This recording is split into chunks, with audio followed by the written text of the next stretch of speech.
அனைவருக்கும் வணக்கம். இன்றைக்கு என்ன தலைப்பு பார்க்க போகிறோம்னா,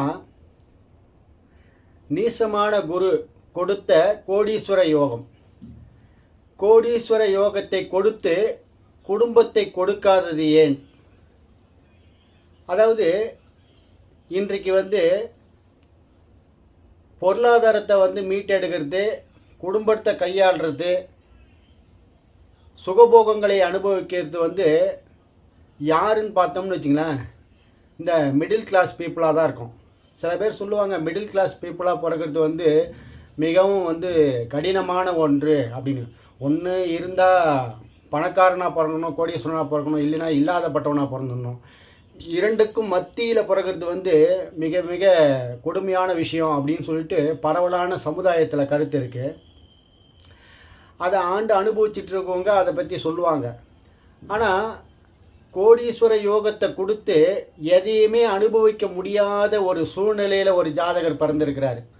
பல கோடிக்கு அதிபதியாக இருப்பார், பல லட்சங்களுக்கு அதிபதியாக இருப்பார். ஆனால் அவர் எந்த ஒரு சுகபோகங்களையும் அனுபவிக்க முடியாது.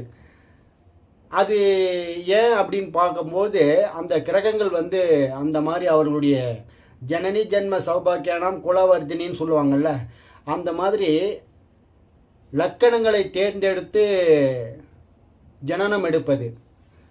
இப்போ ஒரு குழந்தை பிறக்க போகுது. தாய் 10 மாதம் கருவு தரித்து ரெடியாக இருக்காங்க.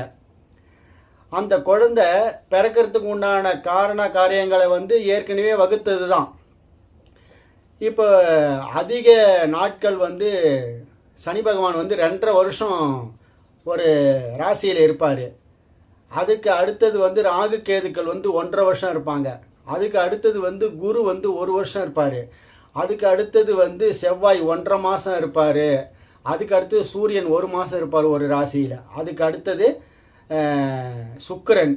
அதுக்கு அடுத்தது சந்திரன். அதுக்கு அடுத்தது புதன். இப்போ எல்லாருமே நிச்சயிக்கப்பட்ட ஒரு நட்சத்திரத்திலேயோ ஒரு ராசியிலே இருப்பாங்க. ஆனால் இந்த லக்கணத்தை தீர்மானித்து, இந்த லக்கணத்தில் தான் இந்த ஜாதகன் பிறக்கணும், இந்த லக்கணத்தில் தான் இந்த ஜாதகி பிறக்கணுன்றத முடிவு பண்ணுறது யார் அப்படின்னா, வயிற்றில் குழந்தையை சுமந்து கொண்டு இருக்கக்கூடிய தாய்க்கு கட்டளை இடுவது யார் அப்படின்னு பார்த்தோம்னா, அந்த மனம் என்று சொல்லக்கூடிய சந்திரன். அந்த சந்திரன் மனதில் எண்ணக்கூடியதை கட்டளையாக பிறப்பித்து அந்த நாடி நரம்பு வழியாக கடத்தப்பட்டு அந்த வடியை கொடுத்து அந்த குழந்தையை வெளியேற்றுவது யார் அப்படின்னு பார்த்தா, லக்கணத்தை அதிகாரம் எடுத்து இந்த லக்கணத்தில் தான் இந்த குழந்தை பிறக்கணும் அப்படின்றத முடிவு பண்ணுறது யார்? சூரியனோ குருவோ சனியோ ராகுவோ கேதுவோ இவங்கெல்லாம் ஆல்ரெடி வருட பிளானட்டு, மாத பிளானட்டு, அதனால் ஆல்ரெடி நிச்சயிக்கப்பட்டது. இந்த நாளில் தான் பிறக்கணுன்றத சந்திரன் முடிவு பண்ணுறாரு. இந்த லக்கணத்தில் தான் பிறக்கணுன்றத புதன் முடிவு பண்ணுவார்.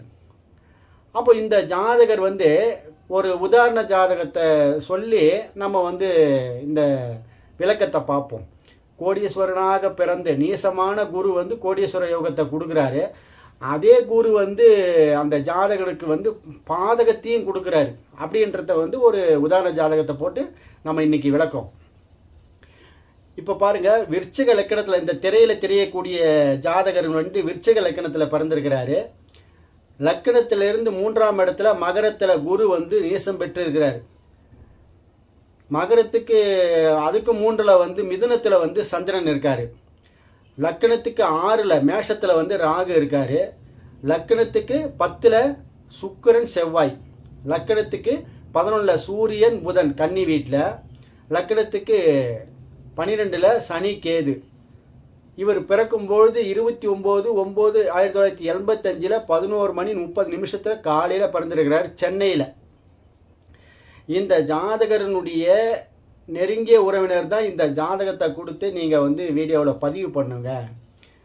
கோடீஸ்வர யோகத்தை கொடுத்து எவ்வளவு பெரிய கஷ்டத்தை எல்லாம் அனுபவித்து இன்றைக்கு வலியும் வேதனையும் கலந்து வாழ்க்கையை வாழ்ந்து கொண்டிருக்கக்கூடிய இந்த மனுஷனுடைய மத்தியில் எந்த ஒரு சிக்கலையும் எந்த ஒரு போராட்டத்தையும் நான் ஏற்றுக்கலை, நான் ஒரு இப்படி தான் வாழ்வேன் அப்படின்னு சொல்லிட்டு ஒரு வாழ்ந்துட்டு இருக்க இந்த மனுஷனுடைய ஜாதகத்தை நீங்கள் உதாரண ஜாதகமாக எடுத்து நீங்கள் வீடியோவை பதிவு பண்ணுங்கன்னு அவருடைய கட்டளைக்கு இணங்க இந்த வீடியோவை பதிவு பண்ணுறேன். பாருங்கள், ஒரு பக்கம் அதிர்ஷ்டம், இன்னொரு பக்கம் துரதிர்ஷ்டம். அப்போ இந்த ஜாதகத்தினுடைய தாற்பயம் குரு நீசமாகி கோடீஸ்வர யோகத்தை கொடுக்குது, அதே குடும்பத்தையும் கொடுக்கல. அது ஏன்றதை நம்ம இன்றைக்கி பார்க்க போகிறோம்.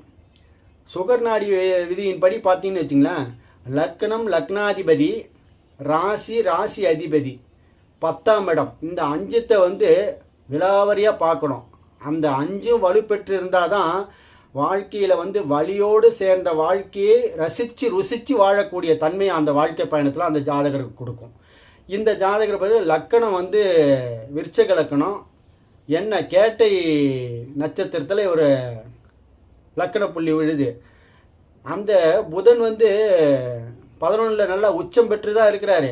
ஆனால் புதன் வாங்கின சாரநாதன் பாருங்கள், சித்திரை நட்சத்திரம், செவ்வாயினுடைய நட்சத்திரம். அப்போ லக்னாதிபதியினுடைய சாரத்திலே அப்போ 1-11 நல்லா தொடர்பு வாங்கிடுச்சு. அப்போ நல்ல கோடீஸ்வர யோகத்தை கொடுக்க போகுதுன்னு முடிவு பண்ணிடுது, லக்கணம் முடிவு பண்ணிடுச்சு.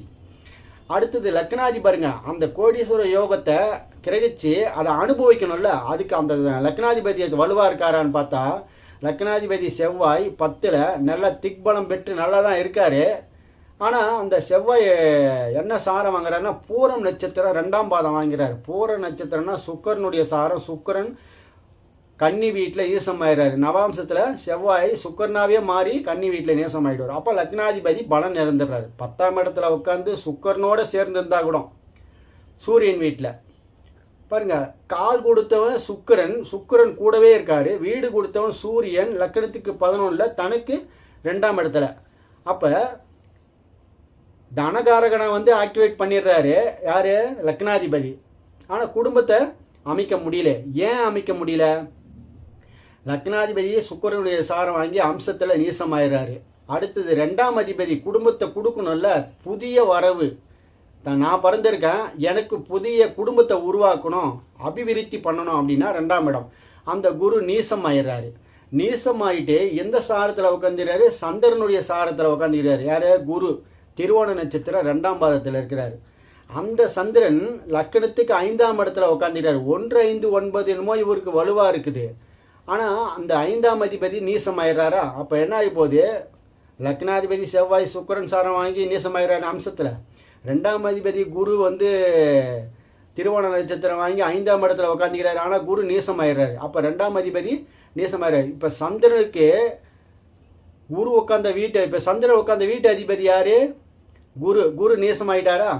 இதில் தான் என்னென்னா, ஒரு பக்கம் உச்சமும் இன்னொரு பக்கம் நீசமும். அதாவது உச்சம் பெற்றவன் வீடு, நீசம் பெற்றவன் கால். அப்போ என்ன ஆகி போகுது, நீசபங்க ராஜ யோகம். அதாவது யாருக்கும் கிடைக்காத பாக்கியம் இவருக்கு கிடைக்குது, அதை அனுபவிக்க முடியல. அதாவது என்ன சொல்லுவாங்க, கைக்கு எட்டியது வாய்க்கு எட்டலை அப்படின்னு சொல்லுவாங்கள்ல, அது பூரா இந்த ஜாதகருக்கு அப்படியே முக்கியமாக பொருந்தும். இந்த அப்போ லக்னாதிபதி ராசி புள்ளி என்னன்னா பார்த்தீங்கன்னா சந்திரன். சந்திரன் என்ன சாரம் வாங்கியிருக்கிறாரு, சனி சாரம். பாருங்கள், சனி சந்திரன் 6, 8 இருக்குது.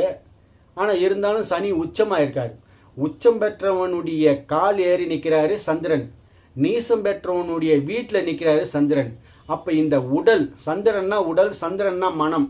இந்த உடலும் மனமும் உச்சம் பெற்றவனுடைய காலில் நிற்கிறாரு. உத்திரட்டாதி நட்சத்திரத்தில் சந்திரன் நிற்கிறாரு. நீசம் பெற்றவனுடைய வீட்டில் நிற்கிறாரு. அப்போ இங்கே என்ன வேலை செய்யும், உச்சபட்ச வேலையை செய்யும். அதாவது கொடுக்கும், அதை அனுபவிக்க முடியாது. அதுதான் நீசபங்க ராஜயோகம் அப்படி சொல்லுவாங்க.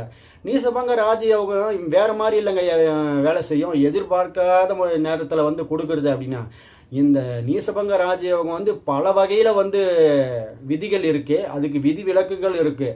இவளுக்கு இவ்வளோ பெரிய சொத்துக்களை கொடுத்து அதை அனுபவிக்க முடியாத அமைப்பையும் இவருக்கு கொடுத்து இருக்கு பாருங்க. இது வரைக்கும் குடும்பம் இல்லை, இது வரைக்கும் இவருக்கு தொழில் இல்லை, இது வரைக்கும் இவருக்கு வாழ்க்கை பயணத்தில் இனிமையாக நகரக்கூடிய தன்மையும் இல்லை. இப்போ ஒன்று சொல்லுவாங்கள்ல, 100 கேள்வி கேட்டால் உங்களுக்கு இத்தனாயிரம் பவுண்ட் காசு, தங்க காசு அப்படின்னு. அப்போ 100 கேள்விக்கு பதில் சொன்னால், அப்போ 100வது கேள்வி கேட்டுருங்க, எனக்கு நேரடியாக தங்க காசு கொடுத்துருங்கன்னு சொல்லுவாங்கள்ல. அந்த மாதிரி இவர் இந்த வாழ்க்கை பயணத்தை அனுபவித்து கடைசியாக எனக்கு என்ன மிஞ்சும் அப்படின்னு கேட்டோம்னு வச்சுங்களேன், எதுவுமே நிலையற்றது, இறைவன் மட்டுமே வந்து நிலையானது, அதை நீக்கமர நிறைந்திருக்கக்கூடிய அந்த இறைவனோடு நான் சேரணும் அப்படின்றது சொல்லுவாங்கள்ல ஆன்மீகவாதிங்க. அந்த மாதிரி இவர் இவ்வளோ பெரிய சொத்து, இவ்வளோ பெரிய பொருளாதாரம், எல்லாமே படிப்பு இல்லை, எந்த வேலையும் இல்லை, எந்த அமைப்பும் இல்லை, ஆனால் பல கோடிக்கு அதிபதியாக மாறிடுறாரு. தன்னுடைய தந்தையின் சொத்தை அப்படியே இவர் கைக்கு வந்து போகுது. ஆனால் அதை அனுபவித்து அதை நீக்கமர சுகபோகங்களை அனுபவிக்கக்கூடிய தன்மைகள் இல்லாமல் போகுது. அந்த தன்மைகள் இருக்கணும்னா குடும்பம் இருக்கணும், வாரிசு இருக்கணும், வாழ்க்கை பயணங்கள் இருக்கணும், இன்ப துன்பங்கள் கலந்து வரணும், தான தர்மங்கள் செய்யணும், உற்றார் உறவினர்களோடு சேர்ந்து வாழக்கூடிய தன்மைகள் இருக்கணும். இதெல்லாம் இருந்தால் தான் ஒரு மனிதனுக்கு வந்து அந்த சுகபோகங்களை அனுபவிக்கக்கூடிய தன்மை உண்டுன்னு சொல்லலாம். அப்போ இவர் எல்லாத்திலும் நீக்கி தனி மனிதனாக வாழ்ந்து கொண்டிருக்கிறார் அப்படின்றது தான் இந்த ஜாதகத்தினுடைய தன்மை. ஆனால் குரு நீசம் ஆகிட்டார். எப்படி இவருக்கு வந்து கோடீஸ்வர யோகத்தை கொடுக்குது அப்படின்னு பாருங்களேன்.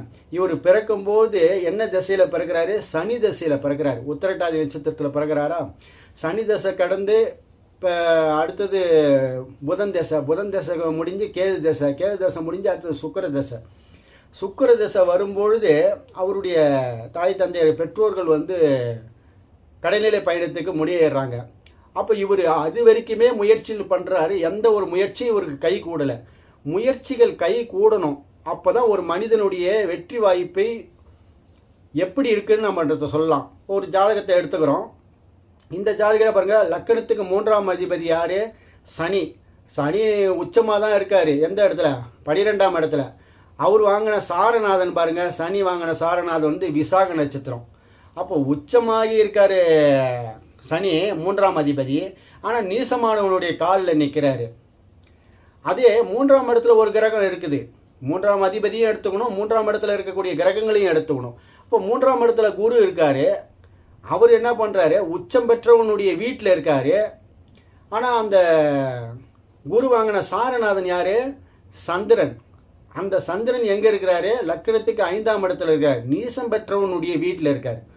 குரு நீசமாக இருக்கார்.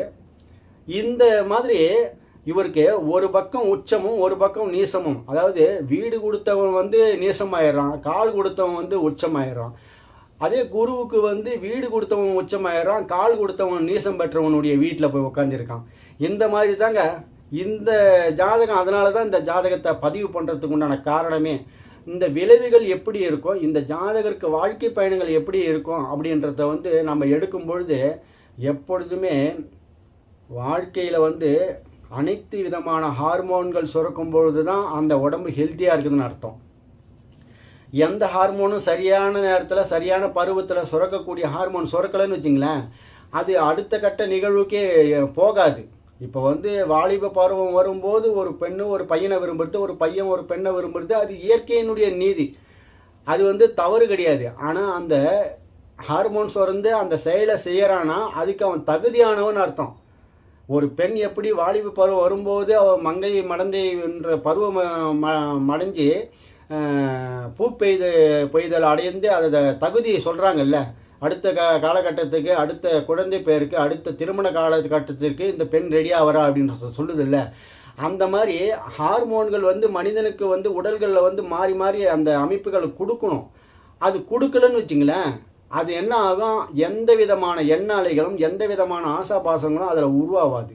இவருக்கு 3ஆம் இடம் என்று சொல்லக்கூடிய அந்த தைரியம், காதல், வீரியம் அனைத்தும் வந்து கெட்டுப்போச்சு.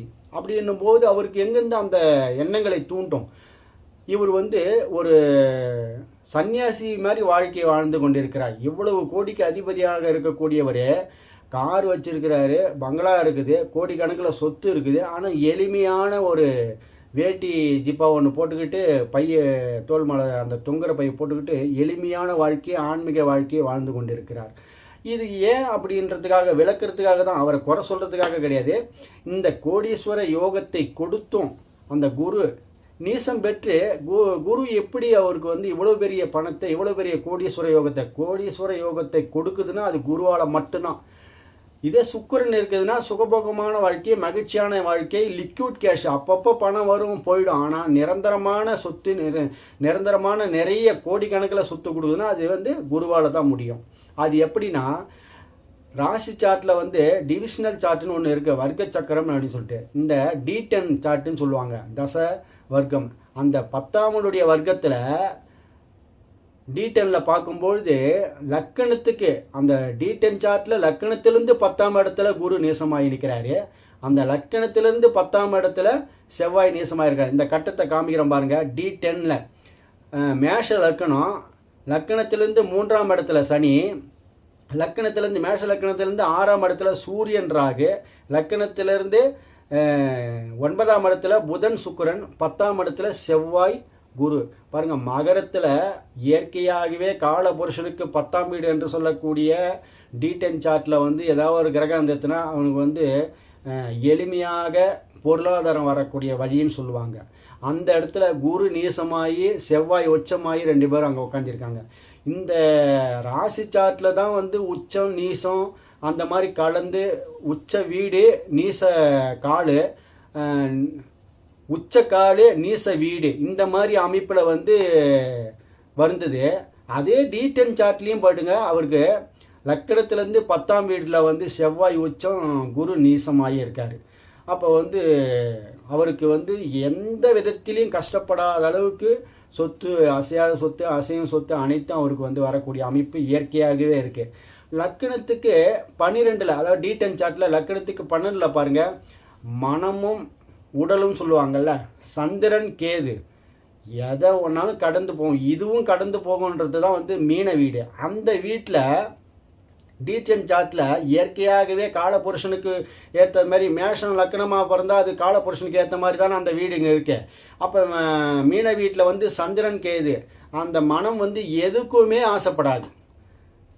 எவ்வளோ பெரிய கோடி சொத்து இருந்தாலும் அந்த சொத்தை இப்படிலாம் அனுபவிக்கணும், இப்படிலாம் அனுபவிக்கணுன்ற எண்ணம் வந்து சில பேருக்கு தோணும்ல.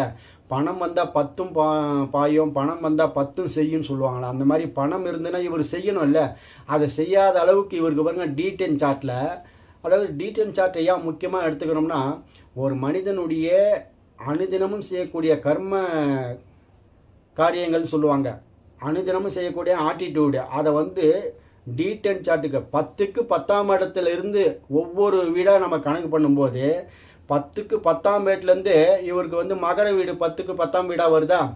அந்த 10ஆம் வீட்டிலேருந்து முயற்சி ஸ்தானம் என்று சொல்லக்கூடிய 3ஆம் இடத்துல வந்து கேது உட்காந்துட்டாரா. அந்த முயற்சிகள்ன்றது வந்து இல்லாமே போயிடும். அந்த இடத்த சந்திரனும் கேதும் ஒரு இடத்த வந்துட்டாலே, நான் எத்தனையோ இடத்துல வீடியோ போட்டிருக்கேன், சந்திரனும் கேதுவும் சம்மந்தப்பட்டுதுன்னு வச்சுங்க, மனம் வேலை செய்யாது, புத்தி வேலை செய்யாது. அதாவது ஒரு பைத்தியகார ஹாஸ்பிட்டலில் ஒரு பைத்தியம் இருக்குது, அந்த பைத்தியத்துக்கு வந்து மன அழுத்தம் இருக்குமா? அதுக்கு எந்த விதமான அழுத்தமும் இருக்கவே இருக்காது. அந்த மாதிரி சந்திரன் கேது சேர்ந்தாலே ஒரு பைத்தியத்துக்கு ஈக்குவலான ஒரு அமைப்பை கொடுத்துரும். பைத்தியம்னா நீங்கள் தவறாக எடுத்துக்கூடாது, சர்வசாதாரணமாக எடுத்துக்கங்க. சந்திரன் கேது சம்மந்தப்பட்டுட்டாலே அந்த மனதில் வந்து என்ன நினைக்குதுன்னே யாராலும் எண்ணி பார்க்க முடியாத அளவுக்கு ஆகிடும். அது மனம் வந்து செயலற்று போயிடும் சொல்லுவாங்கள்ல, அந்த மாதிரி ஆகிடும். சந்திரன் கேது சேர்க்கை இருந்ததுன்னா திடீர்னு அமைதி ஆகிடுவாங்க, திடீர்னு நிசப்தம் ஆகிடுவாங்க, மனம் வந்து அப்படியே ஓய்வு நிலைக்கு போயிடும். அந்த அதே வந்து சந்திரன் ராகு இருந்துன்னு வச்சுக்கேன், சேட்டைக்காரன் சொல்லுவாங்கள்ல, அதுதான். ஆனால் சந்திரன் கேது வந்து மனதை வந்து மாற்றி விடுது. ஒன்று நிலையானது நிலையற்றதாக மாற்றிடும். ஆனால் சந்திரன் ராகுவாக இருந்ததுன்னா அனைத்து விதமான ஆசைக்கும் காரணமாக அதை தூண்டி விட்டுரும். அது எக்ஸ்ட்ரானரியாக வேலை செய்யும் அந்த சந்திரன் ராகு. அதே சந்திரன் கேது வந்து அப்படியே சுருக்கிடும், மனதை வந்து ஒரு கண்ட்ரோலுக்குள்ளே கொண்டாந்துடும். அது அந்த மாதிரி இதுக்கு தன்மை தான் இவருக்கு வந்து D10 சார்ட்டில் வந்து 10க்கு 3ஆம் இடம். முயற்சி, ஒரு மனிதனுக்கு முயற்சி இல்லைன்னு வச்சுக்கோங்க, அவர் வாழ்க்கையில் எதையுமே அனுபவிக்க முடியாது அப்படின்றது தான் உண்மையான நிதர்சனமான உண்மை. இவருக்கு ராசியிலிருந்து, ராசி சார்ட்லேருந்து லக்கணத்திலேருந்து 3ஆம் இடம் நீசமாயிடுச்சு. அதே D10 சார்ட்டில் அவருடைய உள்ளுக்குள்ளே போயிட்டு பார்க்குறோம்ல, அந்த மாதிரி அர்த்தம் D10 சார்ட் அப்படின்றது. அதனால தான் இந்த மனிதன் வந்து உச்சம் பெற்றவனுடைய வீடு நீசம் பெற்றவனுடைய கால் பெற்று கைக்கு எட்டியது வாய்க்கு எட்ட முடியாத அளவுக்கு இவருக்கு போனதுக்கு உண்டான காரணம் கோடீஸ்வர யோகத்தை கொடுத்தும் குடும்பத்தை கொடுக்காதது இருந்ததுக்கு காரணம் இவருக்கு பாருங்க அப்படியே 7ஆம் இடம் என்று சொல்லக்கூடிய சுக்கிரன் சுயசாரம் வாங்கி தான் இருக்கார். அந்த சுக்கிரன் சுயசாரம் வாங்கி 10ஆம் இடத்துல நல்லா தான் இருக்கார். ஆனால் இவருக்கு ஏன் மனைவின்ற ஸ்தானத்தை கொடுக்காம போனதுக்கு காரணம் அப்படின்னா எந்த பெண்ணுமே தேடி வந்தால் கூட இவர் அதை நாடி போகணும்ல, அந்த முயற்சி எடுக்கணும்ல, அந்த காதல் தைரியம் வீரியம் அந்த அமைப்பு உருவாகணும்ல. லக்கணத்துக்கு 3ஆம் இடம் என்று சொல்லக்கூடிய குரு நீசமாயிர அந்த வீட்டு அதிபதி நீசம் பெற்றவனுடைய காலில் 12ல் உட்காந்துட்டார். அப்போ அவருக்கு அந்த ஆசாபாசங்கள்லாம் இல்லாத அளவுக்கு பண்ணிடுது அப்படின்றது தான் இந்த ஜாதகத்தினுடைய விளக்கம். கோடீஸ்வர யோகத்தை கொடுத்தாலும் அது குடும்பத்தை கொடுக்காத போனதற்குண்டான காரணங்கள் அதுதான். இவருக்கு பலவிதமான அமைப்புகளில் வரன்கள் தேடி எடுத்து எளிமையாக திருமணம் பண்ணிக்கலாம். ஆனால் அந்த அமைப்புபடி இவருக்கு அந்த எண்ணெய் அலைகள் வரணும், அந்த மனதில் தைரியம் வரணும், அந்த வீரியம் வரணும். அதெல்லாம் இவருக்கு அதெல்லாம் ஏற்படாத அளவுக்கு இவருடைய D1 சார்ட்டாக இருந்தாலும் சரி, D10 சார்ட்டாக இருந்தாலும் சரி, அதாவது தச வர்க்கம்னு சொல்லுவாங்க, அந்த வர்க்கத்தின்படி இவருக்கு அமைப்புகள் இல்லை அப்படின்றது தான். சரி, இதை நாடி கிரகத்தில் எப்படி நம்ம எளிமையாக விளக்கலாம் அப்படின்னா பாருங்கள், குருனா ஜாதகருக்கு 1-5 தொடர்பு வரும்பொழுது குரு புதனை தேடி தான் போகிறாரு. அந்த புதன் யாரை தேடி போகிறாருன்னா கேதுவை தேடி போகிறாரு. அப்போது என்ன போகுது, புத்தி ஆட்டோமேட்டிக்காக பற்றற்ற நிலைக்கு தானாக அதுவாக இயங்கிடும். அவருக்கு ஒரு குறிப்பிட்ட காலம் வரைக்கும் சின்ன பருவத்தில் அந்த குழந்தை பருவத்தில் தாய் தகப்பன் கூட வளரும்போது சின்ன சின்ன சேட்டைகள் செஞ்சுருப்பார். அதை தான் அவருடைய வாழ்க்கையில் செஞ்ச உச்சபட்சமான சேட்டையாக இருக்கும். அதுக்கப்புறம் அவர் ஒரு பருவத்தை அடையும் போது 20-25 வயசு கடக்கும்போது என்ன ஆகிடுது, ஆட்டோமேட்டிக்காக அந்த குரு புதனை தொடுது, புதன் கேதுவை தொடுது, அந்த கேது மறுபடியும் புதனை தான் தொடுது. அதனால தான் நான் சொன்னேன், எல்லா வாழ்க்கையும் வாழ்ந்து முடித்த பிறகு கடைசியாக என்ன செய்வோமோ அதை இப்போ இனிமையாக இந்த இளம் பருவத்திலே இவர் செய்யக்கூடிய தன்மைக்கு வந்துடுவார் அப்படின்றது தான் இந்த ஜாதகருடைய. அதுதான் ஒரு கிரகம் இன்னொரு கிரகத்தை நாடி போகக்கூடிய தன்மையில் அந்த ஜாதகரை கேட்கும் பட்சத்தில் ஆமாங்க நான் இப்படி தான் இருக்கேங்க அப்படின்றத எளிமையாக எடுத்து சொல்லுவாங்க. இப்போ இவருக்கு திசை பாருங்கள், சுக்கிர தசை போயிட்டுருக்கு. அடுத்து சூரிய தசை வருது. சூரியன் லக்கணத்துக்கு 11ல் இருக்குது. அந்த சூரியன் வாங்கின சாரநாதன் யாருன்னு பார்த்தா அஸ்த நட்சத்திரம், சந்திரனோட நட்சத்திரம். சந்திரன் பெற்றது என்னன்னு பார்த்தா 5ஆம் இடத்துல குருவனோட வீட்டில் அவர் உட்கார்ந்த வீட்டு அதிபதி நீசம் பெற்று விட்டார். அவர் உட்கார்ந்த கால அதிபதி உச்சம் பெற்று விட்டார்.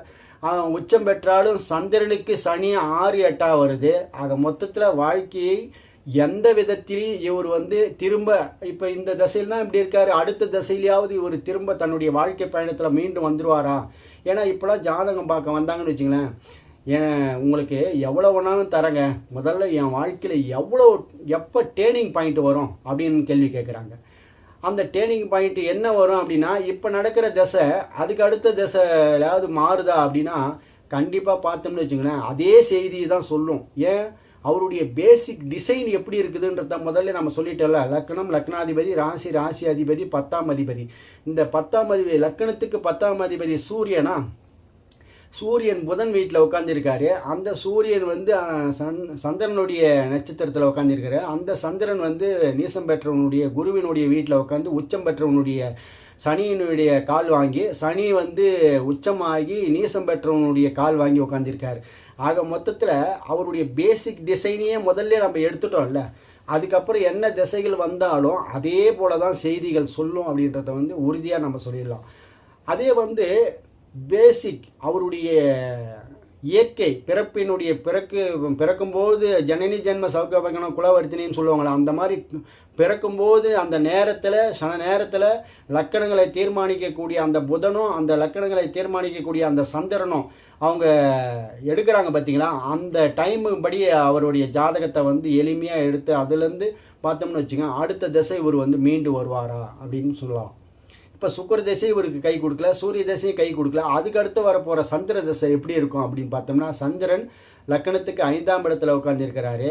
1, 5 அப்போ தான் வந்து 159 ஆக்டிவேட் ஆகுது. அவர் எந்த பயணத்தை நோக்கி போகிறாரோ அந்த பயணம் வந்து கைகூடும். எப்படின்னா டீடன் சார்ட்டில் நான் சொன்னேன்ல, சந்திரன் கேது அவருக்கு சேர்க்கை பெற்றிருக்கு.